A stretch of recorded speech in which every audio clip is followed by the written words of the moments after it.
যে নারী আজানের পর একটি দোয়া করবে ওই নারীর কপাল খুলে যাবে, আল্লাহ পাক রব্বুল আলামিন তার মনের আশাগুলো পূরণ করে নেবেন। মনে রাখবেন, আজানের সময়টা কিন্তু খুবই গুরুত্বপূর্ণ সময়।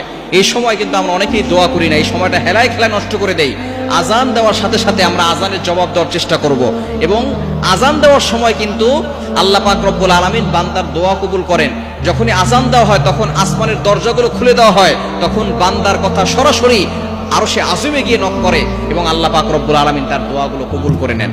অবশ্যই আমরা এই আজানের সময় দোয়া করব।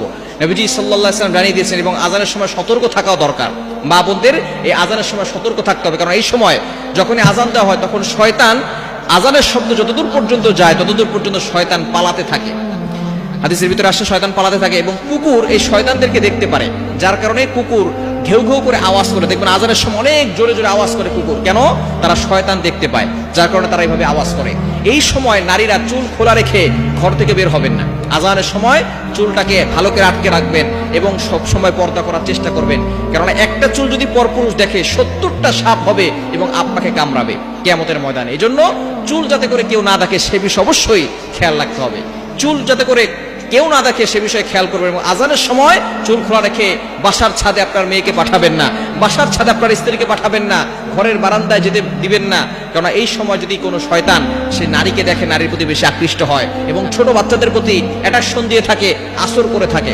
এই সময় চুল খোলা রেখে ঘর থেকে বের হবেন না, ঘরের বারান্দাও যাবেন না, মাথায় কাপড় দিয়ে রাখবেন। এবং অবশ্যই খেয়াল করবেন এই আজানের সময় আল্লাহ তাআলা দোয়া কবুল করেন। তিরমিজি শরীফের ভিতরে হাদিস এসেছে, আদ-দুআ লা ইউরাদ্দু বাইনাল আযানি ওয়াল ইকামা। আজানের পরে যেহেতু আসমানের দরজাগুলো খুলে দেওয়া হয়, ইকামতের আগে, আজানের সময়, আজানের পর থেকে ইকামতের আগে মধ্যবর্তী সময় দোয়া করে আল্লাহ তাআলা সেই দোয়া ফিরিয়ে দেন না। এজন্য এই সময় দোয়া করবেন।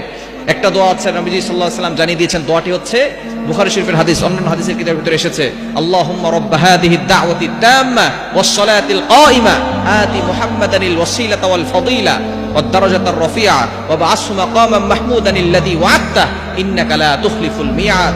এই দোয়াটা পড়বেন, এরপর আপনি আল্লাহর কাছে দোয়া করবেন। আপনার যত চাওয়া পাওয়া আছে, আকাঙ্ক্ষা আছে, মনের সকল আশাগুলো আল্লাহর কাছে ব্যক্ত করবেন। দেখবেন আল্লাহ তাআলা অবশ্যই কবুল করবেন। তবে অবশ্যই দুরূদ শরীফ পড়বেন। আপনি দোয়াটা করার আগে নবীজির প্রতি দুরূদ পাঠ করবেন। দুরূদের ভিতরে সবচেয়ে গুরুত্বপূর্ণ এবং ফজিলতপূর্ণ দুরূদ হচ্ছে দুরূদ ইব্রাহিম। আল্লাহুম্মা সাল্লি আলা মুহাম্মাদ ওয়া আলা আলি মুহাম্মাদ কামা সাল্লাইতা আলা ইব্রাহিম ওয়া আলা আলি ইব্রাহিম ইন্নাকা হামিদুম মাজিদ।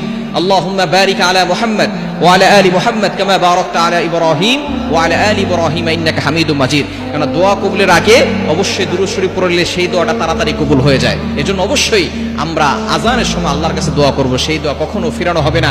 আল্লাহ তাআলা সকল আশাগুলো পূরণ করে দিবেন।